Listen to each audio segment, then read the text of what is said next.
All right, everybody. So in today's video, we're just going to go over the answers to the study guide. So again, if you need help on any of these skills, if you're not understanding them, the place that you want to go to is the 2.2 guided practice questions, and you'll see a more in-depth explanation of each of these skills. For the study guide, we're just going over the answers in our video here today. So for the measure of angle 3, we have 122 degrees. And from there, we want to solve for everything else that's missing. So the first thing that we want to identify is we have some vertical angles. So vertical means directly across. If you have vertical angles, they are congruent. They are the same. The second thing that we can identify is if we have angles that are on a straight line.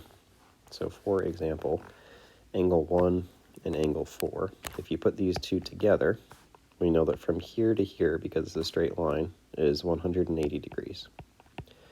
So because of that, we can take 180 and subtract the 122 that we already have and get an answer of 58. So we know that angle 4 is going to be 58 degrees. We also know that angle 2 is 58 because it is vertical to angle 4. It is directly across. The next piece is that they specifically tell us these marks indicate that we have parallel lines here. So corresponding angles are congruent in parallel lines, so angles that match. So our corresponding angles that we have angle 2 and angle 6. So we know that angle 6 is also 58. We have angle 3 and angle 7. Angle 7 is also 122. We have angle 1 and angle 5. Now this is 122. And then lastly, we have angle 4 and angle 8. So again, they also match up. They're 58 degrees.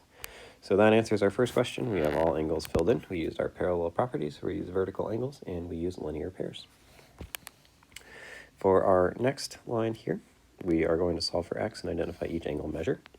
So the first thing we have to do is identify the two angles and see what you would categorize them as.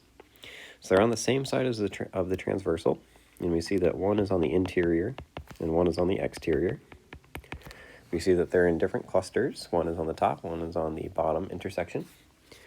And lastly, we see that we have two parallel lines here.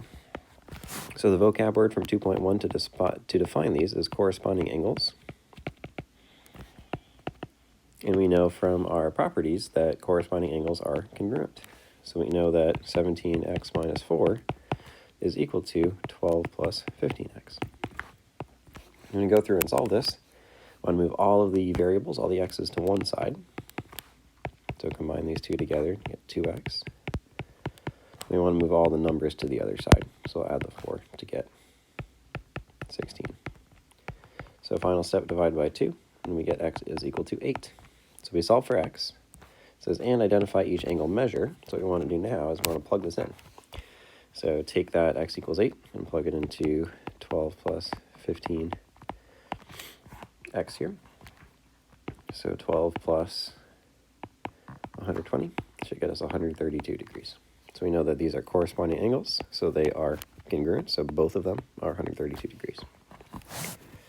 The last piece here we have for angle 3, question 3, we have 3 angles shown. So we have 4, 1, and 5, and they're all on a straight line. So if we add all 3 of these pieces up, we know that together we combine to get 180. So angle 4 is 50, and angle 1 is 65, but we don't know what the measure of angle 5 is, so that is the piece that we're not sure about here. So 115 plus x is equal to 180. We can subtract 115 on both sides. We should get an answer here of 65 degrees. So x, to be specific, we are solving for the measure of angle 5, and the measure of angle 5 is 60 degrees. So we always want to go back to the question and make sure that we are answering what it is asking for. All right, hopefully that helped. That is all for the study guide. Specifically, like I said, if you have more questions on this skill, go to the 2.2 guided practice questions, and there will be resources there to help further. Thanks for watching.